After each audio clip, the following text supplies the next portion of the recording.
أعوذ بالله من الشيطان الرجيم. بسم الله الرحمن الرحيم. الحمد لله الذي أنزل على عبده الكتاب ولم يجعل له عوجا قيما لينذر بأسا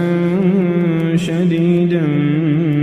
من لدنه ويبشر المؤمنين الذين يعملون الصالحات أن لهم أجرا حسنا ماكثين فيه أبدا وينذر الذين قالوا اتخذ الله ولدا ما لهم به من علم ولا لآبائهم كبرت كلمة تخرج من أفواههم إن يقولون إلا كذبا فلعلك باخع نفسك على آثارهم إن لم يؤمنوا بهذا الحديث أسفا إنا جعلنا ما على الأرض زينة لها لنبلوهم أيهم أحسن عملا وإنا لجاعلون ما عليها صعيدا جرزا أم حسبت أن أصحاب الكهف والرقيم كانوا من آياتنا عجبا إذ أوى الفتية إلى الكهف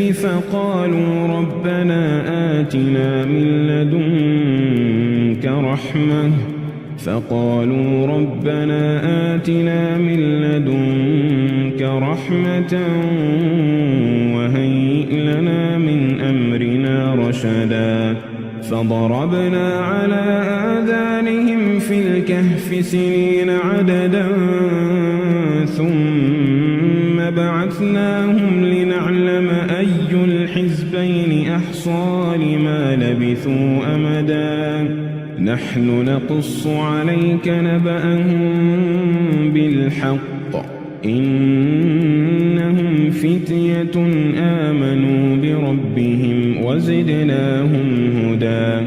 وربطنا على قلوبهم إذ قاموا فقالوا ربنا رب السماوات والأرض لن ندعو من دونه إلها لقد قلنا إذا شططا هؤلاء قوم اتخذوا من دونه آلهة لولا يأتون عليهم بسلطان بين فمن أظلم ممن افترى على الله كذبا وإذ اعتزلتموهم وما يعبدون إلا الله فأووا إلى الكهف ينشر لكم ربكم من رحمته ويهيئ لكم من أمركم مرفقا وترى الشمس إذا طلعت تزاور عن كهفهم ذات اليمين وإذا غربت تقرضهم ذات الشمال وهم في فجوة منه ذلك من آيات الله من يهد الله فهو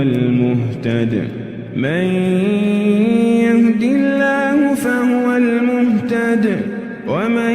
يضلل فلن تجد له وليا مرشدا وتحسبهم أيقاظا وهم رقود ونقلبهم ذات اليمين وذات الشمال وكلبهم باسط ذراعيه بالوصيد لو اطلعت عليهم لوليت منهم فرارا ولملئت منهم منهم رعبا وكذلك بعثناهم ليتساءلوا بينهم قال قائل منهم كم لبثتم قالوا لبثنا يوما أو بعض يوم قالوا ربكم أعلم بما لبثتم فابعثوا أحدكم بورقكم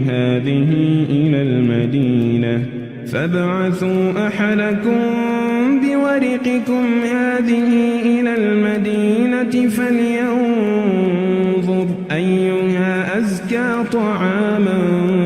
فليأتكم برزق منه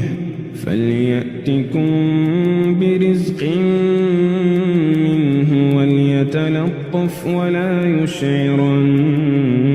بكم أحدا إنهم إن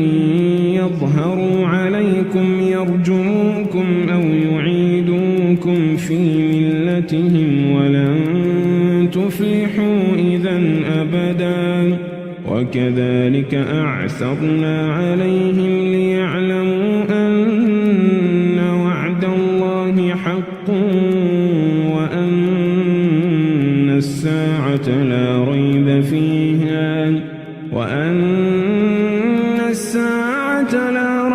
فيها إذ يتنازعون بينهم أمرهم فقالوا ابنوا عليهم بنيانا ربهم أعلم بهم قال الذين غلبوا على أمرهم لنتخذن عليهم مسجدا سيقولون ثلاثة رابعهم كلبهم ويقولون خمسة سادسهم كلبهم رجما بالغيب ويقولون سبعة وثامنهم كلبهم قل ربي أعلم بعدتهم ما يعلمهم إلا قليل فلا تمار فيهم إلا مراء ظاهرا ولا تستفت فيهم منهم أحدا ولا تقولن لشيء إني فاعل ذلك غدا إلا أن يشاء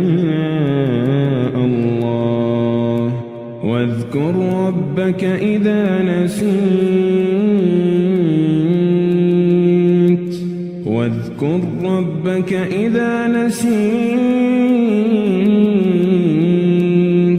وقل عسى أن يهديني ربي لأقرب من هذا رشدا ولبثوا في كهفهم 300 سنين وازدادوا 9 قل الله أعلم بما لبثوا له غيب السماوات والأرض أبصر به وأسمع ما لهم من دونه من ولي ولا يشرك في حكمه أحدا واتل ما أوحي إليك من كتاب ربك لا مبدل لكلماته ولن تجد من دونه ملتحدا واصبر نفسك مع الذين يدعون ربهم بالغداة والعشي يريدون وجهه ولا تعد عيناك عنهم تريد زينة الحياة الدنيا ولا تطع من أغفلنا قلبه عن ذكرنا واتبع هواه وكان أمره فرطا وقل الحق من ربكم فمن شاء فليؤمن ومن شاء فليكفر إنا أعتدنا للظالمين نارا أحاط بهم سرادقها وإن يستغيثوا يغاثوا بماء كالمهل يشوي الوجوه بئس الشراب بئس الشراب بئس الشراب وساءت مرتفقا إن الذين آمنوا وعملوا الصالحات إنا لا نضيع أجر من أحسن عملا أولئك لهم جنات عدن تجري من تحتهم الأنهار يحلون فيها من أساور من ذهب ويلبسون ثيابا خضرا من سندس واستبرق متكئين فيها على الأرائك نعم الثواب وحسنت مرتفقا واضرب لهم مثل الرجلين جعلنا لأحدهما جنتين من أعناب وحففناهما بنخل وجعلنا بينهما زرعا كلتا الجنتين آتت أكلها ولم تظلم منه شيئا وفجرنا خلالهما نهرا وكان له ثمر فقال لصاحبه وهو يحاوره أنا أكثر منك مالا وأعز نفرا ودخل جنته وهو ظالم لنفسه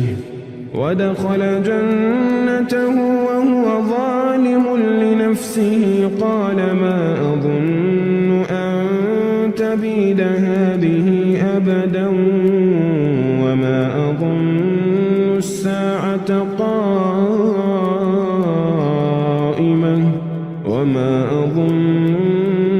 الساعة قائمة ولئن رددت إلى ربي لأجدن خيرا منها منقلبا قال له صاحبه وهو يحاوره أكفرت بالذي خلقك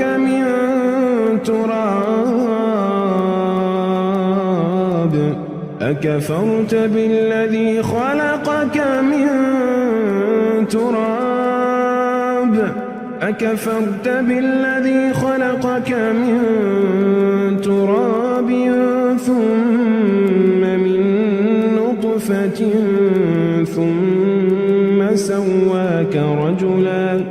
لكن هو الله ربي ولا أشرك بربي أحدا ولولا إذ دخلت جنتك قلت ما شاء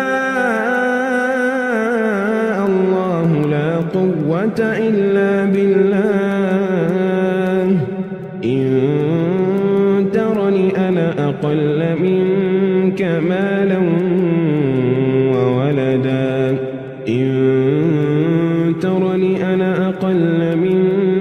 مالا وولدا فعسى ربي أن يؤتيني خيرا من جنتك ويرسل عليها حسبانا من السماء فتصبح صعيدا زلقا يصبح ماؤها غورا فلن تستطيع له طلبا وأحيط بثمره فأصبح يقلب كفيه على ما أنفق فيها وهي خاوية على عروشها ويقول يا ليتني لم أشرك بربي أحدا ولم تكن له فئة ينصرونه من دون الله وما كان منتصرا هنالك الولاية لله هنالك الولاية لله هنالك الولاية لله الحق هو خير ثوابا وخير عقبا واضرب لهم مثل الحياة الدنيا كماء إن أنزلناه من السماء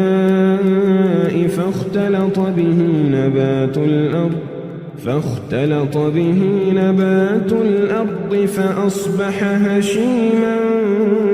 تذروه الرياح وكان الله على كل شيء مقتدرا المال والبنون زينة الحياة الدنيا والباقيات الصالحات خير عند ربك ثوابا وخير أملا ويوم نسير الجبال وترى الأرض بارزة وحشرناهم فلم نغادر منهم أحدا وعرضوا على ربك صفا لقد جئتمونا كما خلقناكم أول مرة بل زعمتم أن لن نجعل لكم موعدا ووضع الكتاب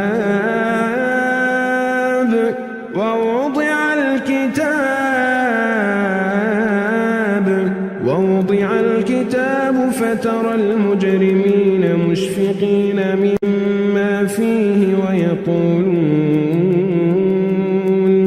ويقولون يا ويلتنا ما لهذا الكتاب لا يغادر صغيرة ولا كبيرة إلا أحصاها ووجدوا ما عملوا حاضرا ولا يظلم ربك أحدا وإذ قلنا للملائكة اسجدوا لآدم فسجدوا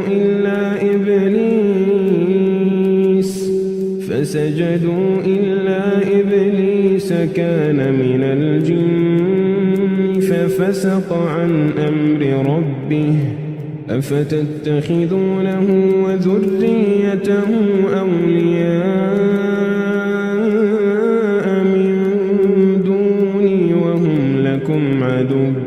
بئس للظالمين بدلا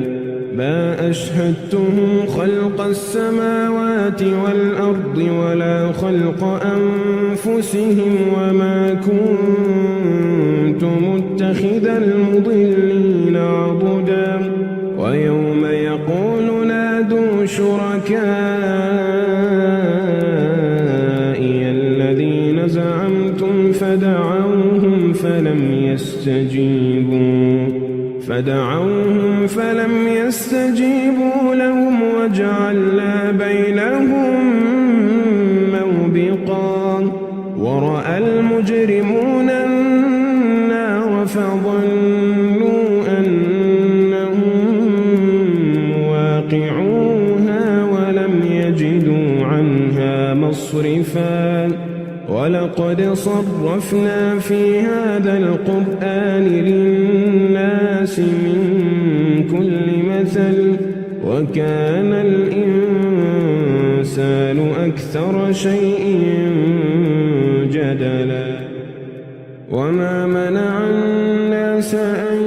يؤمنوا إذ جاءهم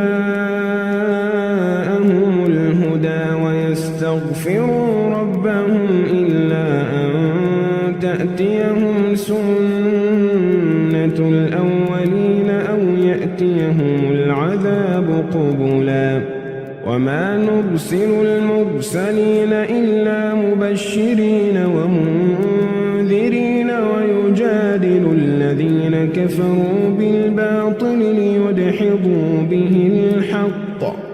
ويجادل الذين كفروا بالباطل ليدحضوا به الحق واتخذوا آياتي وما أنذروا هزوا ومن أظلم ممن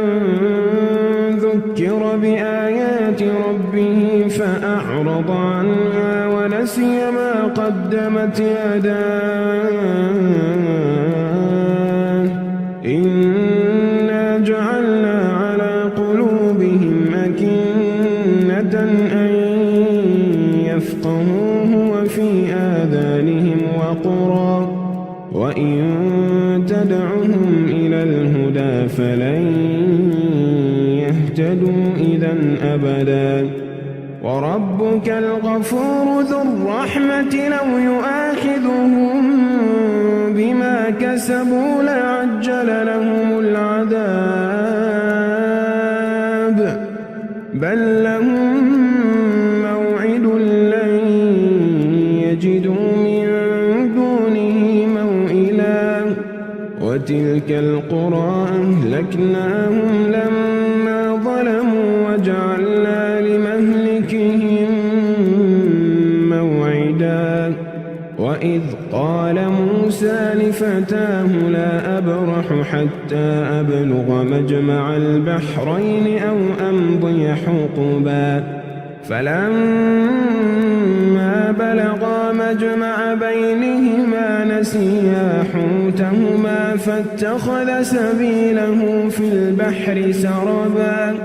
فلما جاوزا قال لفتاه آتنا غداءنا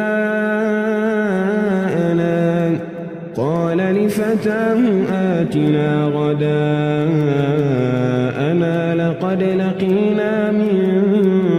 سفرنا هذا نصبا قال أرأيت إذ أوينا إلى الصخرة فإني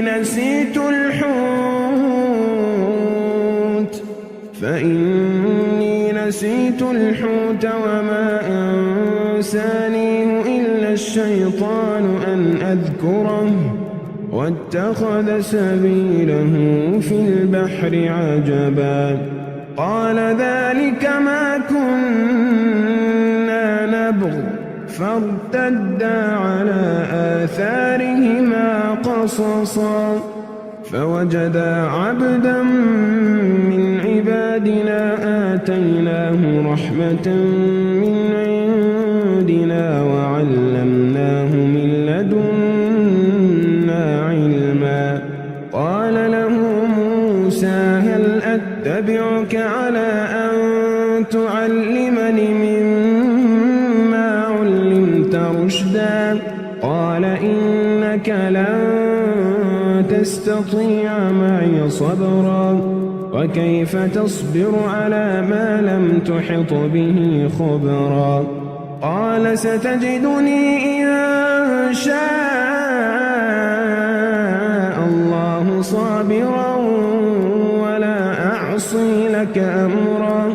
قال فإن اتبعتني فلا تسألني عن شيء حتى أحدث لك منه ذكرا فانطلقا حتى إذا ركبا في السفينة خرقها قال أخرقتها لتغرق أهلها لقد جئت شيئا إمرا قال ألم أقل إنك لن تستطيع معي صبرا قال لا تؤاخذني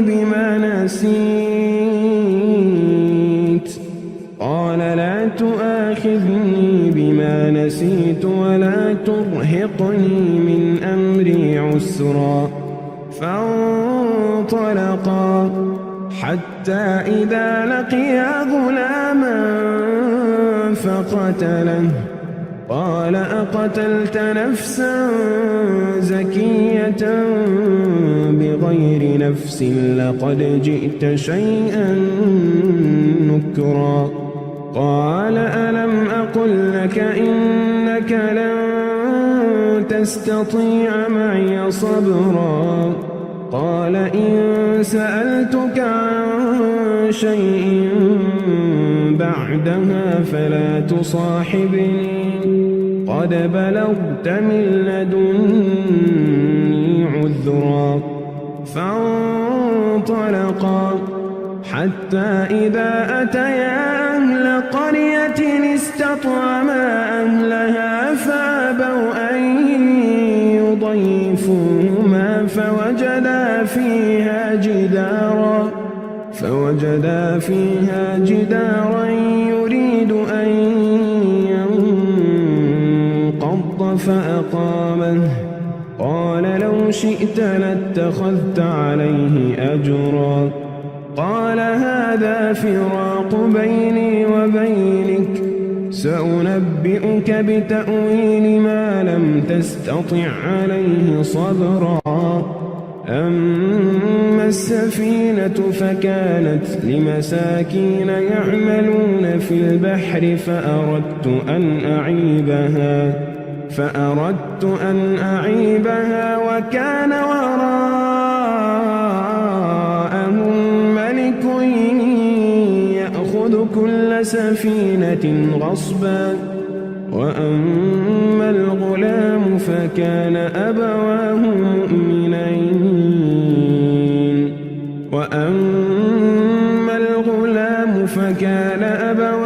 مؤمنين فخشينا أن يرهقهما طغيانا وكفرا فأردنا أن يبدلهما ربهما خيرا منه زكاة وأقرب رحما وأما الجدار فكان لغلامين يتيمين في المدينة وكان تحته كنز لهما وكان أبوهما صالحا فأراد ربك أن يبلغا أشدهما ويستخرجا كنزهما رحمة من ربك وما فعلته عن أمري ذلك تأويل ما لم تسطع عليه صبرا ويسألونك عن ذي القرنين قل سأتلو عليكم منه ذكرا إنا مكنا له في الأرض وآتيناه من كل شيء سببا فأتبع سببا حتى إذا بلغ مغرب الشمس وجدها تغرب في عين حمئة ووجد عندها قوما قلنا يا ذا القرنين إما أن تعذب وإما أن تتخذ فيهم حسنا قال أما من ظلم فسوف نعذبه ثم يرد إلى ربه فيعذبه عذابا نكرا وأما من آمن وعمل صالحا فله جزاء الحسنى وسنقول له من أمرنا يسرا ثم أتبع سببا حتى إذا بلغ مطلع الشمس وجدها تطلع على قوم لم نجعل لهم من دونها سترا كذلك وقد أحطنا بما لديه خبرا ثم أتبع سببا حتى إذا بلغ بين السدين وجد من دونهما قوما لا يكادون يفقهون قولا قلنا يا ذا القرنين إن يأجوج ومأجوج مفسدون في الأرض فهل نجعل لك خرجا على أن تجعل بيننا وبينهم سدا قال ما مكنني فيه ربي خير فأعينوني بقوة أجعل بينكم وبينهم ردما آتوني زبر الحديد حتى إذا ساوى بين الصدفين قال انفخوا حتى إذا جعله نارا قال آتوني أفرغ عليه قطرا فما استطاعوا أن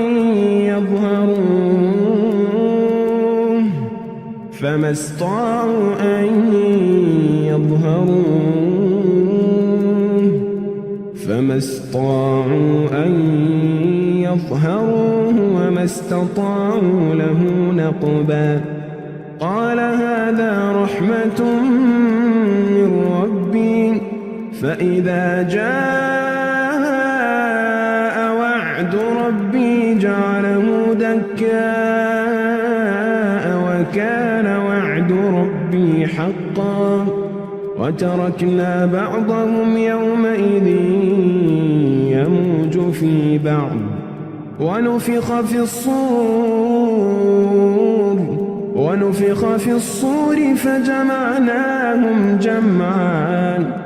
وعرضنا جهنم يومئذ للكافرين عرضا الذين كانت أعينهم في غطاء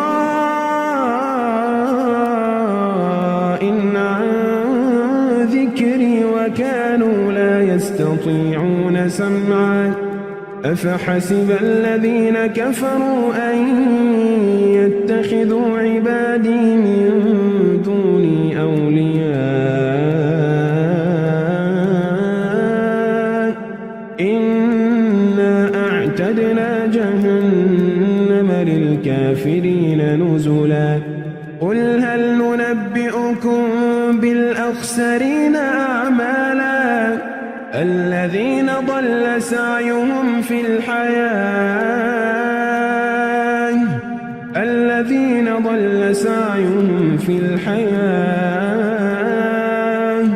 الذين ضل سعيهم في الحياة الدنيا وهم يحسبون أنهم يحسنون صنعا أولئك الذين كفروا بآيات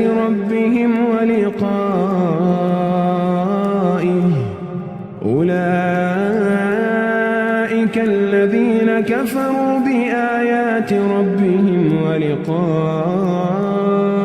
فحبطت أعمالهم فلا نقيم لهم يوم القيامة وزنا ذلك جزاؤهم جهنم بما كفروا واتخذوا آياتي ورسلي هزوا إن الذين آمنوا وعملوا الصالحات كانت لهم جنات الفردوس نزلا خالدين فيها لا يبغون عنها حولا قل لو كان البحر مدادا لكلمات ربي لنفد البحر قبل أن تنفد كلمات ربي ولو جئنا بمثله مددا قل إنما أنا بشر مثلكم يوحى إلي أنما إلهكم إله واحد فمن كان يرجو لقاء ربه فليعمل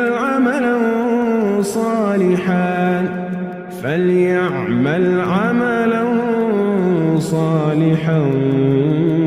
ولا يشرك بعبادة ربه أحدا.